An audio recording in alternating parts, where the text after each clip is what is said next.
Hello, everyone. Welcome to my show, Josh's Sports Corner. I'm Josh, and thanks for tuning in. Today, in my first episode, we feature former NBA head coach and current NBA analyst, Mr. Stan Van Gundy.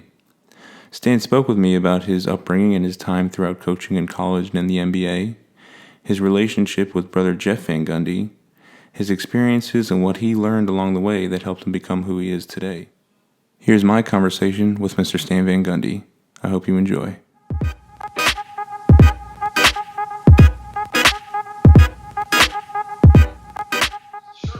So you grew up in San Francisco, correct? The San Bay area? I grew up in the Bay Area. I grew up, I was born in Southern California, spent until I was through second grade in the central part of the state, and then, but third grade through high school in Martinez, California. Okay. Very cool. I'm sure California must have been beautiful.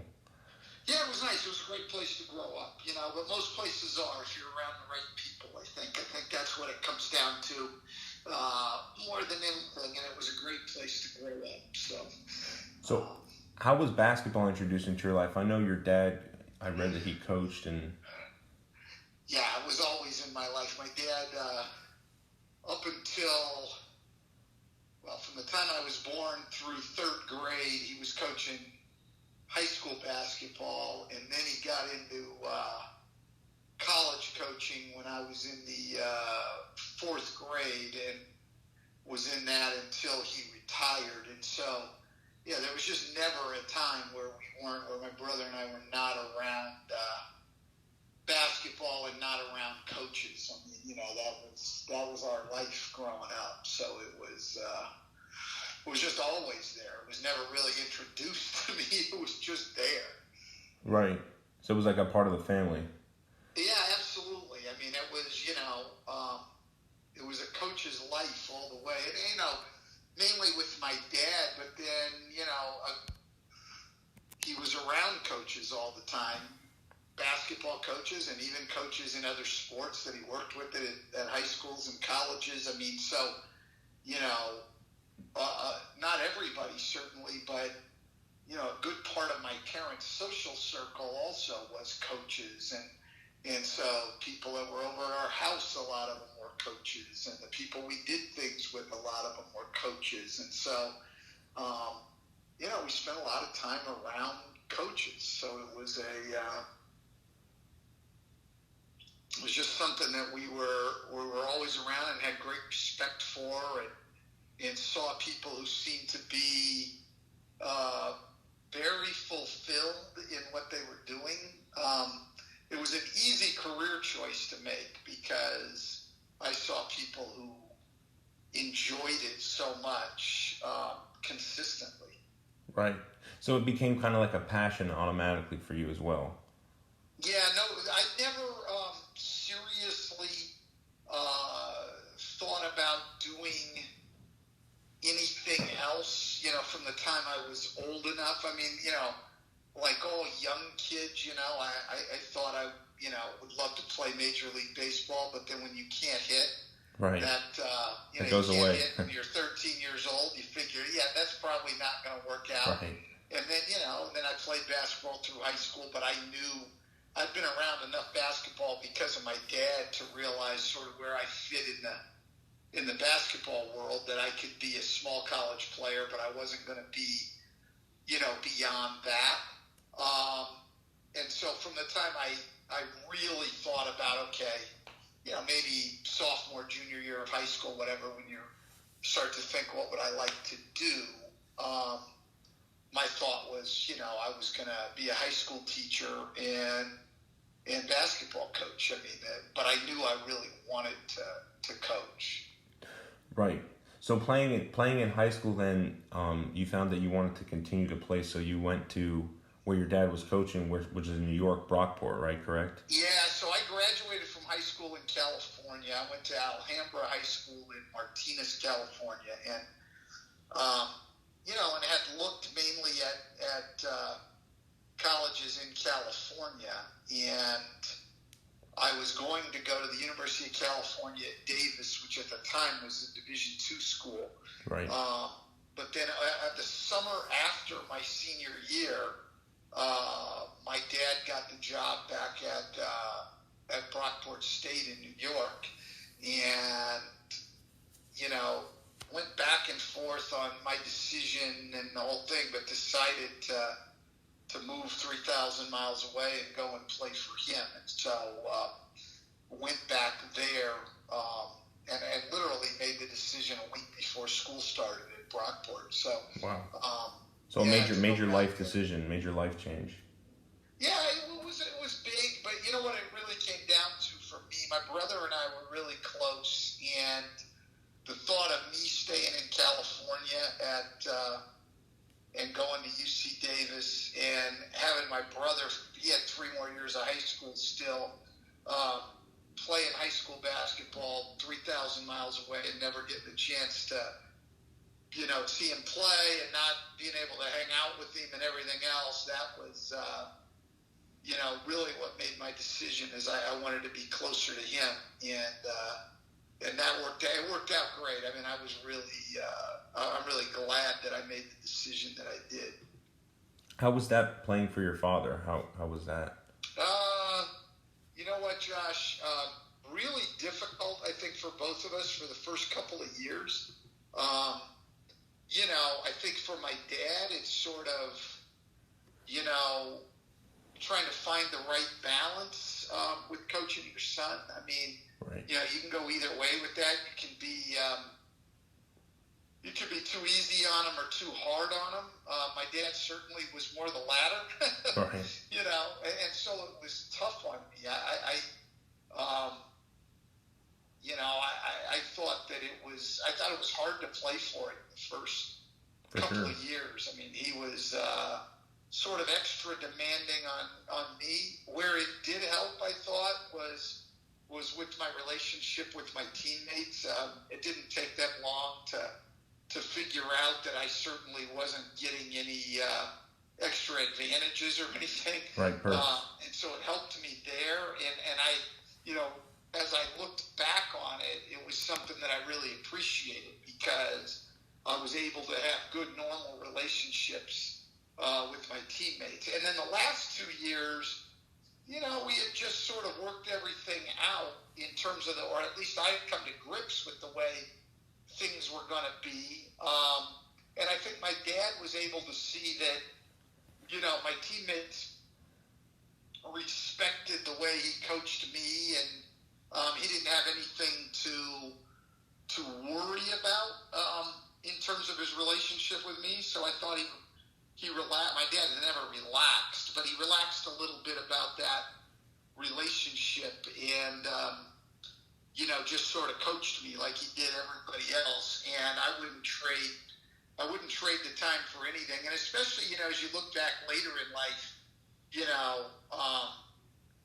and realize that I had, 4 years of being around my parents every day, and with my dad, working closely with him for those 4 years. As I get later in life, that's something that I really appreciate, and I'm really happy with the decision I made. So it ended up to be a great experience. Other than we were at a tough time there in Brockport, and some things were going on at the school that made things tough, and so we didn't win nearly as many games as we would have liked. That part was tough, but right. I wouldn't trade the experience for anything.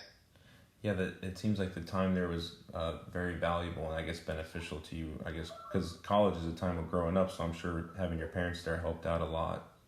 Yeah, it was good, it was really good. And I still had a level of independence. I didn't live at home. Right. I lived on campus for a couple of years and got an apartment, and my parents gave me a lot of space too. But again, at the time, I think it's like all kids. My initial thought was, man, I want to be away. And that's great. But as I look back now and say, well, that's 4 more years I had with my parents, it's something I'm really happy about. Right, for sure. So upon graduation, you started your coaching career at Vermont, correct? I did, yeah. It was a different time, and what happened actually is I planned to coach in high school, and I did my student teaching, and after that experience, after a semester of student teaching, I said, I really don't want to teach in high school. I think coaching in high school would be outstanding, but I really don't want to teach. So I decided to, to really go after graduate assistance jobs in college, and Right. so. This was back in the day before people were emailing and things like that. So I literally, every time there was a coaching change at any college at any level, and people are going to, change staffs and things, I was literally typing up letters Wow. and sending out letters and resumes. So I applied to well over a couple of hundred jobs, and, Wow. a lot of them you never even hear, most of them. The great majority of them you never even hear a reply from. Right. But, got a few replies and some interest, and, the University of Vermont, a Division I school and the whole thing, and it ended up being an outstanding position because at the time, it's a lot different now, but at the time, Vermont was not putting a lot of money into their basketball program. And so what that meant for me is their graduate assistance position was the number 2 assistant's job on their staff. That's all they had. We had one full-time assistant, and then we had a graduate assistant.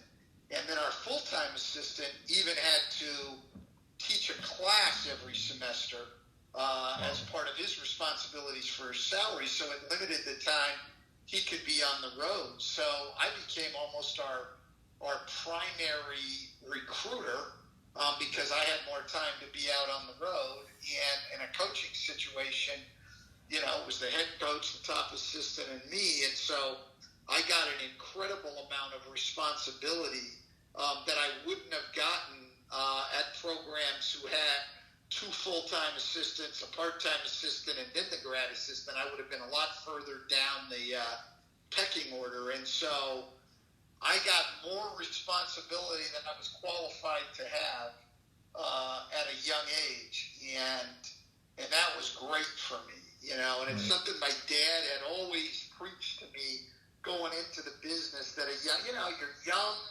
and at a young age, you don't have a family or anything, you don't have money, you've never had money, so it's nothing to worry about. Choose responsibility over salary and everything else, and I'll tell you what, that was really, to me, my first 2 jobs, that being the first one, really set the tone for my entire career, because I took his advice on that and was lucky enough to get those jobs where I got to do a lot, and as a result learn a lot.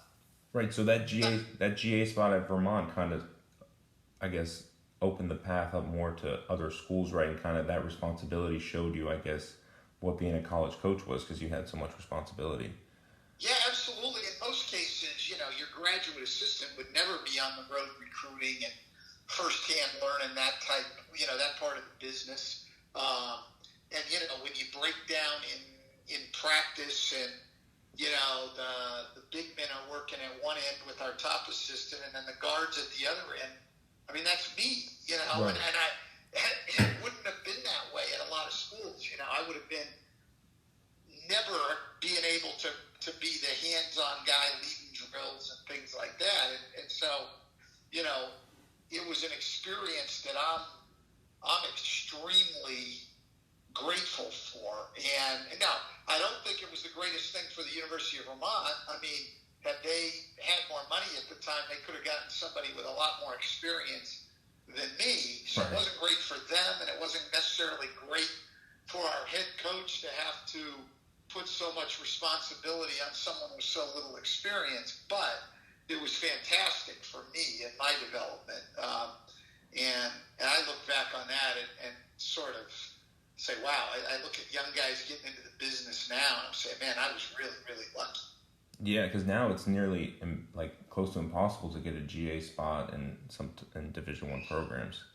Well, you can get them, but again, they have full staffs, and Right. so you're assisting the assistants, and you're somewhere really, you're maybe doing video, which is a great learning experience in and of itself. You're maybe a video guy, or you're maybe in charge of the managers, or and you're assisting in practice, but you're not leading drills. You're not on the road recruiting, and so a lot of guys started the same positions title-wise that I did, but not having the anywhere near the responsibility I had, and that was a tremendous benefit to me.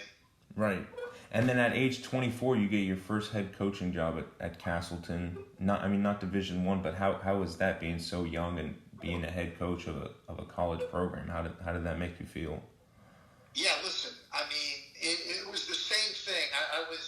I had two opportunities at the same time. I had a full-time assistant's job at Dartmouth that I could have had, and I ended up getting lucky enough to have the head coaching offer at Castleton. The job at Dartmouth paid about 4 times as much as the job at Castleton. But again, got lucky in the fact that Castleton didn't pay very much money. And you were the equipment manager. Wow. And the basketball coach. And you made a lot more money as the equipment manager than you did as a basketball coach. But combined, that made about $8,500. Wow. Now, it was 1984, but I made $8,500. And so the good part for me was, again, had they paid, more like what other head coaches at that level were getting paid, they would have had a pool of candidates that was a lot more experienced, than I would have never gotten near the opportunity to have that job. But because, again, my choice was, okay, Dartmouth, Ivy League program, which is great, looks great to college administrators, tremendous experience under a head coach I really respected, and a very good salary, or the responsibility of being a head coach. And I remember, again, calling my dad and saying, what do you think? And he said, listen, if you want to coach, there's no better learning experience than being a head coach. Right. And making your mistakes and learning.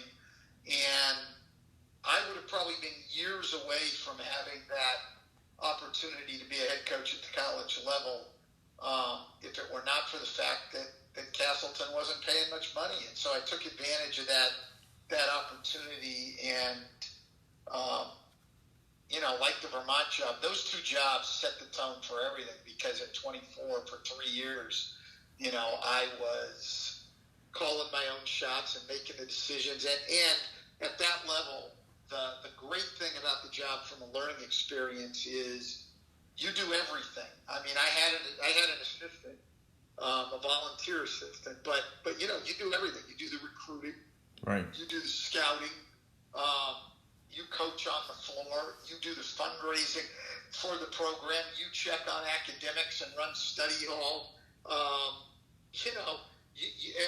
top of, I hired a bunch of student workers. I was in charge of the student workers in the department. Wow. Who we ran the equipment room and lined the fields for soccer games and baseball games, and and put out the archery equipment for PE classes and the whole thing. Yeah, there's nothing about running. I swept the floor before practice every day, and there's no better learning experience than that, because even when you get in jobs where you get great people around you and you can delegate, you understand what goes into each of those jobs because you've done them.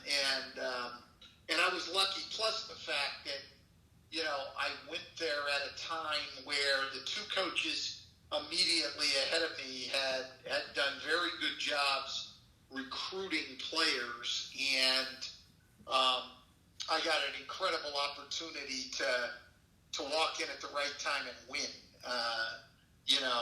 And so I couldn't have gotten much luckier. Great job at a place where I made lifelong friends. I met my wife. Wow. And I coached a tremendous group of people who were not only good players, but great people who I'm still in contact with 35 years later, and have meant a lot to my life. And at this point, I've had some great experiences in coaching, and a great appreciation for a lot of people, but I have never had more fun coaching basketball than I did my 3 years at Castleton. I mean, it was just a tremendous experience. So, that's amazing.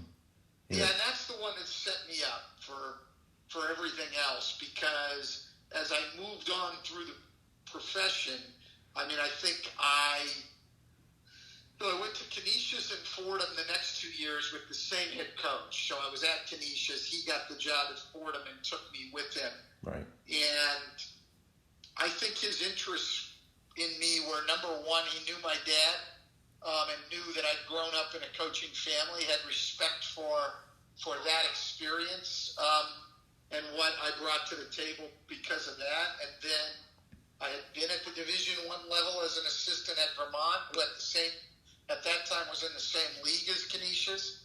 Mm-hmm. And then I had head coaching experience. So, at 27 years old, I was somebody who had a great deal of experience. And, yeah, those jobs set me up for everything. I mean, as I look back, I mean, it really did. So then 2 years with him, one at Canisius, one at Fordham. I took a Division II head coaching job at UMass Lowell for 4 years. And again, I think what made me attractive to them, a lot of Division I assistants had applied for their head coaching job. It was an attractive Division II job. But what I had on those people was 3 years of successful head coaching experience from my time at Castleton. Right. So, those first two jobs set the tone for me in everything I had done, everything I've done, and in everything I've learned, and every opportunity I've gotten really came out of those first two jobs, as well as my family. I mean, that's been my biggest advantage that I've had over other people, quite honestly, is my family. First my dad in coaching, and then my brother, and that's created incredible opportunities for me. Right. So that when you stopped playing and went into coaching, was it like a whole different world, or did you just take that same competitiveness and knowledge of basketball into the coaching world? Yeah, look, and even more than that, I think a lot of guys who play get into coaching, and they've got pretty good knowledge of the game and a great desire to learn and improve, and that works well for them. The advantage I had on the majority of those people is, my family background. I've literally grown up around coaching, so it's more than learning the game and understanding the game. It's understanding the business, because even players don't have an understanding of everything that goes into coaching. So all they see is the recruiting part when the coach maybe comes into their home and is talking to them, and then they see what the coach does on the court, coaching them in practice and games. But all the stuff behind the scenes, the meetings, and the decisions you make on system of play, and how you make recruiting decisions, and how you deal with your administration at the college level, budgets, all of those things. You don't see those. And so you come in knowing the game and having great passion, but there's still a lot to learn about the business. And there was for me too, but I at least knew that was all part of the job. And I knew the demands of the lifestyle. I knew what the hours were. I knew what the travel was. I knew what the pressures were. I mean, I'd seen my dad for years come home after tough losses and how hard that was to deal with. I truly knew what I was getting into when I went into it. And most people, if they haven't had coaches in the family, you don't know. you know the game, but you don't know what the business entails. And I thought that was my major advantage. Right. So after coaching about 16 years in college, you took your first NBA professional job with the Heat. Pat Riley, I read, brought you on as an assistant.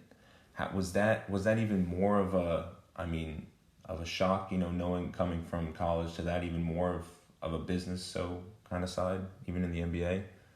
Yeah, absolutely. So I'd gotten fired as the head coach at Wisconsin after a year, and I still had money coming in, so it wasn't a financial pressure, but I was still, really young and wanted to work, and I was applying for everything out there and hadn't found anything. And then Pat Riley decides to leave New York, and go to Miami, which pissed off people in the Knicks organization. Right. Pat wanted to bring my brother with him. My brother had been his assistant with the Knicks. Wanted to bring Jeff with him, but my brother still had time on his contract with New York. New York was upset at Pat Riley, and so they wouldn't give my brother permission to go to Miami. And so as Pat was looking to fill out his staff, he had veteran assistant Scotty Robertson, had actually been a head coach in the NBA, and he had Bob McAdoo, right, an all-time great player who had played for him in LA, but he was looking to fill out his staff. My brother recommended that he talked to me, and Pat had a good experience with Jeff, and that was enough to get me an interview with him in Miami, and then that got me the opportunity there. And I got there, and the NBA was a different world. I mean, the level of talent and the level of play was incredible, even coming from the Big Ten, where, I had coached guys who were eventually NBA players, but, certainly not everybody on every team was an NBA player. So the level of talent astounded me. And then learning everything, from a game preparation standpoint, that all these other coaches did. I mean, when I first got into the league, it took me 4 hours to get through a film and Wow. break down another team's offense and defense, because there was so much of it, and you had so little preparation time. That time you're used to about 30 games in college, usually about 2 games a week. You've got time in between games to prepare. To the NBA, where you're playing 3.5 games a week, 3-game weeks, 4-game weeks. At that time, sometimes 4 games in 5 nights, and you've got to get through all this film, and eventually got, obviously, to where I could get through film quicker. Right. But at that time, not at all, and it was overwhelming. But another tremendous learning experience, and Pat gave me a lot of responsibility in terms of game preparation. Eric Spoelstra was our video guy at the time, so he and I really did, and Jeff Bezdelic, who was ended up becoming a head coach in the NBA, and Right. Sort of the defensive gurus now with New Orleans. He was our advanced scout, though, so the 3 of us really had the responsibility for game preparation, and so not only the learning experience of what I went through, and not only the learning experience of working for a Hall of Fame coach in Pat, but I worked with 2 incredible people there, Eric Spoelstra and Jeff Bezdelic, who I learned a lot from. So I've been very, very fortunate throughout my career to work with and for great people. And so that 8 years for me as an assistant with the Heat, were tremendous. I mean, I learned the league, I learned the players, I learned the NBA, the NBA game and NBA coaching from those people. Right. For sure, I'm sure. I mean, the 8 years, and especially under Pat Riley and with those people, must have been crucial to your NBA career. So Jeff, your brother, was also coaching in the NBA during the same time while you were coaching. How cool was that to have your brother that you said you were so close with to be coaching alongside in the same league? Well, when I first came in, we were both assistants, and that was great. I mean, it was a little uncomfortable when we played New York because Pat had left there under tough circumstances, and so it immediately became a big rivalry where none had existed. Right. But yeah, it was great. Once Jeff became the head coach, that rivalry became even more intense. First of all, they got better in New York right away. And so we were, Chicago was at the top of the East, but the next two teams down were the Heat and the Knicks, and that rivalry was intense. And that became uncomfortable. I mean, it was very cool to see him as a head coach. I was very, very proud of him. But when we played against him, it was not a fun time. And also, I'd grown up my entire life rooting for his success, and now we had multiple times every year where you're not rooting for him. You're on the other side, and I didn't. That part I didn't enjoy. The part that we were both in the league. I mean, an incredible opportunity for two kids from a small town in California, and something that I appreciate still. But those, when we played each other, no, that was not fun. Was it hard to keep that I guess the rivalry on the court, and when out of basketball and family time you guys were okay? Was that hard, or No, that part was not hard. I mean, Jeff and I were so close. I mean, there was nothing that was ever going to come between us. And, the only time is, we agreed early on when the Heat played the Knicks in the playoffs, we didn't talk to each other. And we talked to each other, not every day, but, damn near every day for our lives, 5 times a week probably. But for the playoff series, once we knew we were playing them in the playoffs till the end of the series, we didn't talk. But other than that, and after that, no change in the relationship. And to this day, we have never even really talked about those series. I mean, in very general terms, the respect we had on both sides for the players on both teams, but we have never reconstructed games or talked about any of that stuff. It's just, it's just not a fun topic for us. So more fun for him because he beat us all the time, but not a fun topic, and we stay away from it. Right. So after you being an assistant for 8 years, you go on to become a head coach in the league for, I think it's 11 years with Miami, Orlando, and Detroit. I've talked to Clifford, Popovich, Kerr, and they in every interview have told me that it's so hard to win in this league. I mean, with 8 playoff appearances, 2 conference finals, and 1 finals appearance on your resume, how did you become so successful in the NBA? Well, I mean, everybody will tell you the same. I mean, players. And so I got the job in Miami at a great time. I mean, we were rebuilding after 2 tough years where we didn't make the playoffs in Pat's last 2 years there, and we were a young group, but it was Dwayne Wade's rookie year, Caron Butler's second year. We got Lamar Odom from the Clippers. He was still young. It was Rafer Alston's first real chance to get meaningful playing time. Udonis Haslam's second year. We put all those young guys around 2 great high-character veterans in Eddie Jones and Brian Grant. And, we didn't have much size, but it was a great group to coach, and there was talent there. And that was the most enjoyable year of my NBA career, my first one as a head coach, because, we started terrible. We were 0-7 to start, and then we were 5-15, and we were 11 games under 500 in March.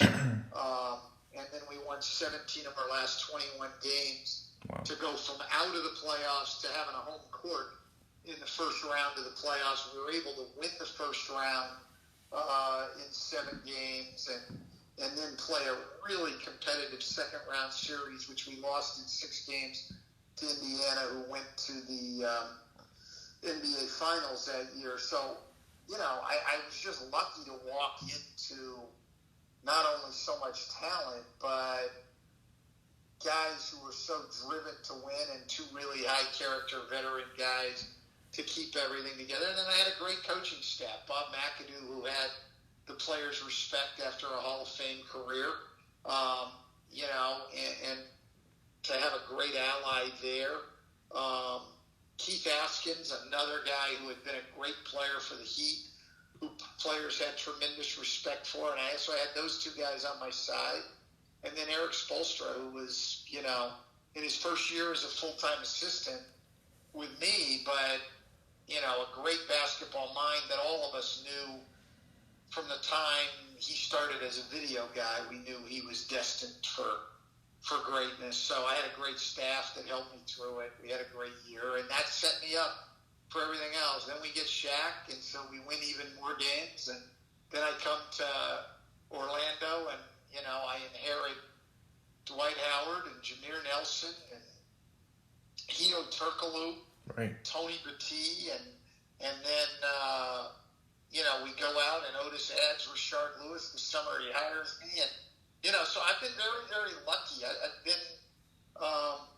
been around tremendous players, and not only talented players, but great people who were great workers and high character, and that's what it takes to win in this league. It is hard to win in this league, and it's hard to have enough talent, but you don't win on just talent either. You've got to have the right kind of people, and I've been fortunate to be around those kind of people and be successful. So there's a lot of very good coaches who have never had the opportunity to be around those kind of people, and so they haven't had quite the success. For sure. I mean, that's great.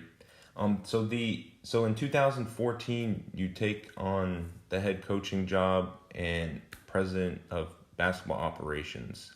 Was that hard to manage, coaching and then doing the operations side of an NBA organization at the same time in Detroit? Well, it would be if you were actually, really trying to do both jobs. They're both full-time jobs. So, the first thing you do when you're in that position is, you go out and you hire, an experienced general manager to really do that part of the job. And I hired Jeff Bauer, who'd been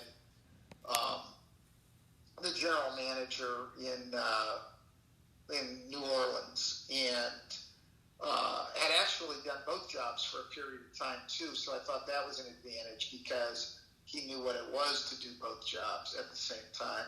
So he basically ran our front office. I mean, I was involved in final decisions, but I wasn't the guy on the phone talking to other teams every day. I wasn't the guy on the phone dealing with agents all the time. I mean, I wasn't the guy that was setting up scouting assignments and running scouting meetings and doing all that. I mean, Jeff Bauer ran the front office, and, I just talked to Jeff every day, and he would, keep me up to date on what was going on, and then, let me know what I needed to know and needed to decide. And so, because I had somebody like Jeff, I didn't think it was extremely difficult. The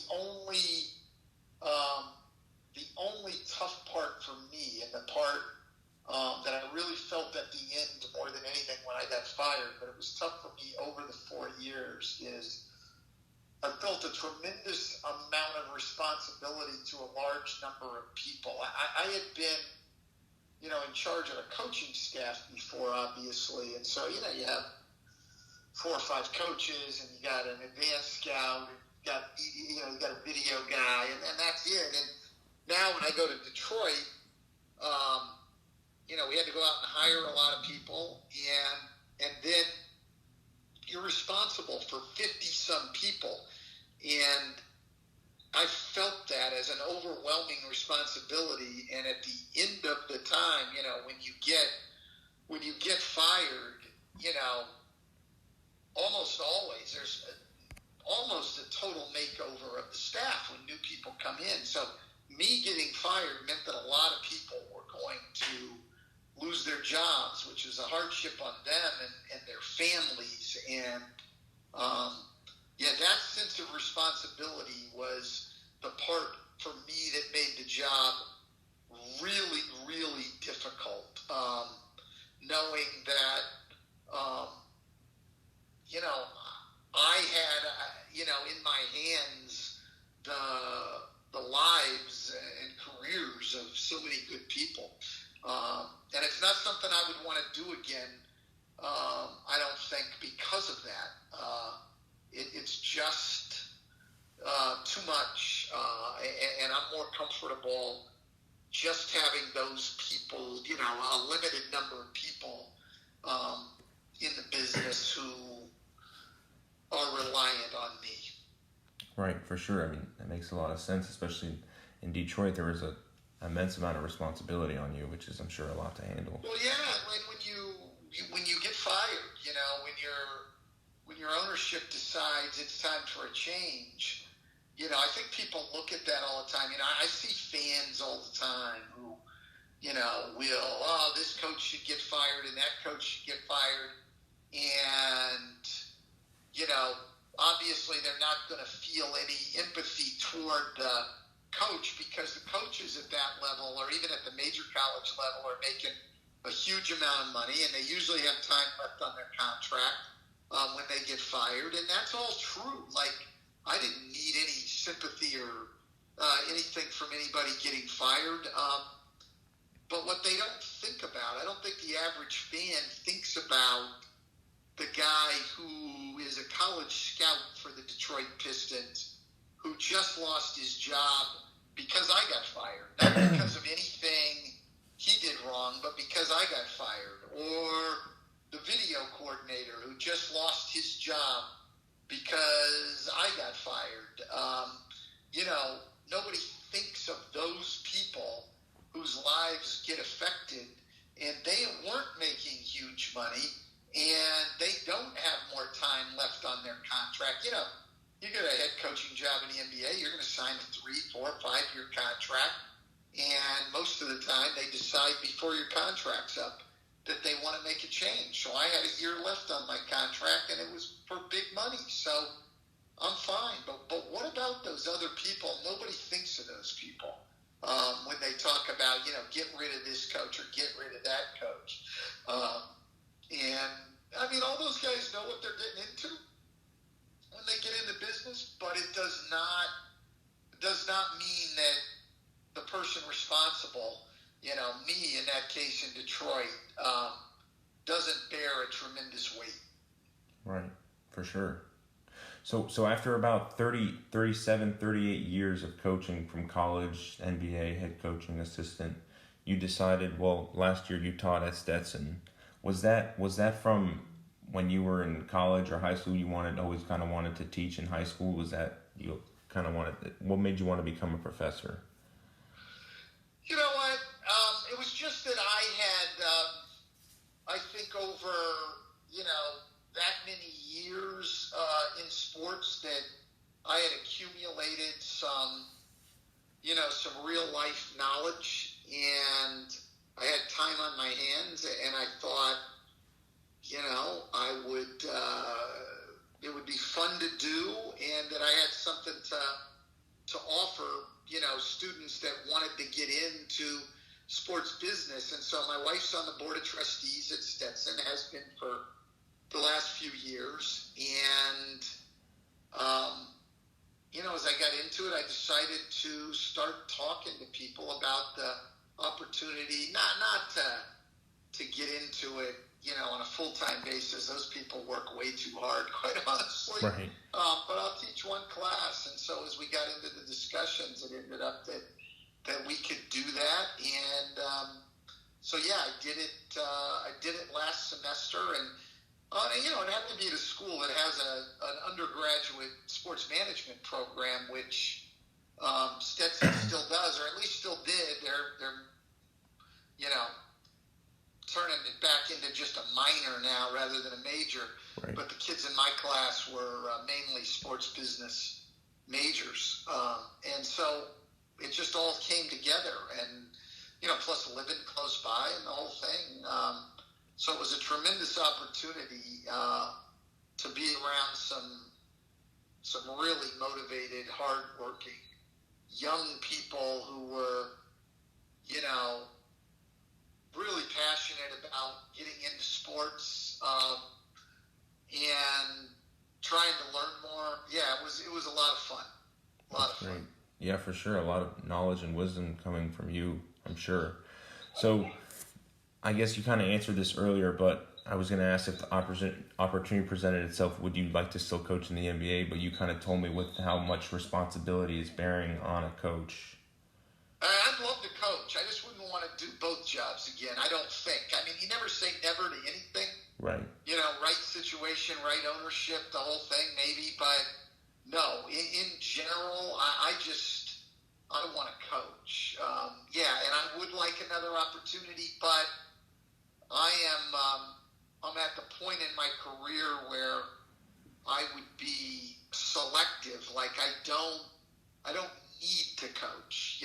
I don't need it financially, and I don't need it for my ego or anything else. But I enjoy coaching, and in the right situation where I felt that the things that I think are important in coaching and the way things should be done aligned with a general manager, team president, and an owner who, had similar views and thought I could help, I would love to do that.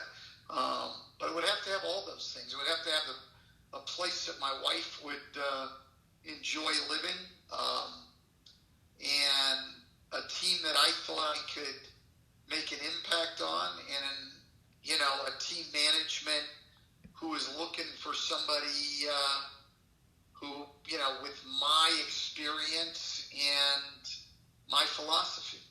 Right, for sure. I mean, you definitely be selective with how long. You've been in the NBA, and that definitely makes sense. How you've been doing a little bit of TV and kind of NBA analyst side. How do you like that? I know your brother's big into that with TNT and all that. Do you like that side of the sport? I have really enjoyed it. It keeps me around the game. It keeps me thinking about the game. On a different level, obviously, than coaching, but it keeps me thinking about the game and why things work and why they don't work and what options coaches have and teams have. You watch more other people, so you're learning from other coaches and stuff. And then the best part of the job to me is, the people I get to be around. The basketball people that I already knew a little bit.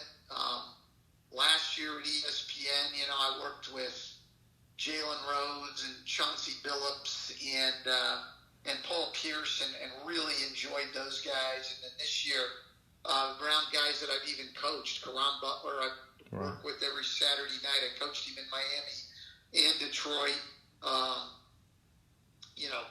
Quentin Richardson, I don't work directly with, but he's up there the same nights I am in Atlanta doing other stuff. And I coach Q here in Orlando, and he worked for me in Detroit. Love him. Steve Smith, who I coached for a brief time in Miami, I work with every Friday night. Sam Mitchell, who I coached against in the NBA, is up there on the shows before and after me on Fridays, and so I see him every week when I'm up. So it keeps me around basketball people, which I really enjoy. And then I really enjoy the people on the broadcast side who are the true professionals that keep everything going. The people who they do multiple sports and they know how to time a show and to bring you in and out and all of that. You learn a lot from those people, and they make things easy. And the time you get to spend with them before and after shows, just talking sports, and it's a really enjoyable experience. Plus, it's learning something new for me. I'm still very new in that business and have a lot to learn, and they're a lot better at it than I am, and can help me along. And I hope I'm somebody who is always receptive to criticism that can make me better. And so I'm trying to get better at this job. Right, for sure. I mean, that's great that you're still learning, and especially in something new. And I mean, that's great.